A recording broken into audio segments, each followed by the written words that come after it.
Грим за момчета. Аре, маци. Оле, какъв скандал. Грим за момчета. О май гад. Ако си момче, което няма комплекси, това видео е за теб.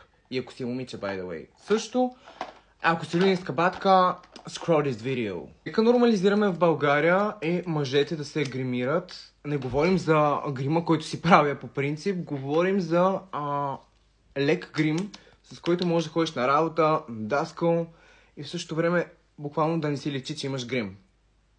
You understand? Иначе казано, грим без грим. Грим, който се прави буквално всеки ден с 3-4 продукта. Няма да има нужда да купувате някакви скъпи неща.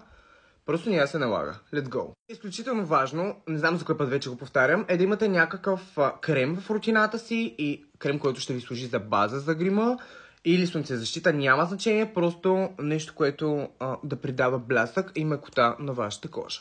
Това е продукта, който върши чудеса и най-вече в цвят 01, защото буквално е моят тон на кожата и покрива всичко. От известно време ходя само с коректор, даже не слагам биби крем, нито фондиоте, нито нищо. Просто го слагам на някакви места, където примерно имам червенини. Много често имам червенини тук, когато се бръсна. Затова нанасям тук на някакви тъмни петна. Общо взето да. На вас, момчета, може би се струва много, но след като го бленднем, чакай, за какво говоря? Буквално прикри всички червенини и несъвършенства, които имах и не си личи, че имам грим, което е най-скандалното и най-якото. Получавам супер много комплименти с този продукт, че нямам грим, че лицето ми изглежда супер глоуи, че изглеждам топ като цяло. Обожавам Maybelline, цвят 01. Момчето използва и руж във видеото. Ако не сте фенове на руж и просто не искате някакъв цвят на буските, скипвате тази част. Аз ще добавя, защото обожавам руж.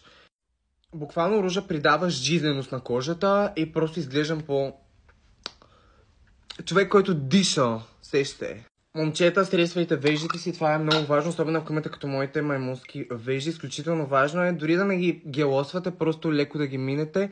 Аз все пак си използвам този продукт, просто ги минавам набързо. И са номер 1. Той май не използва спирала, но аз ще ви покажа как да направите миглите си по-гъсти, така че да не изглежда, че имате спирала. Първо обаче ще извивам миглите си с тази миглоизвивачка, за която страшно много ме столихте, че не става за нищо, пълен буклук, как можа да ни излъжеш така долно. Неблагодарник. Истината е, че докато не се доберете от това съкровище, просто няма да разберете за какво иде реч. След като сте извили миглите си, няма значение каква спирала ще използвате. Много леко, само на връхчето на миглата. Ето така, много малко. Ако не си фен, частта с спиралата може да я скипнеш. Ако ти се струва прекалено гърли.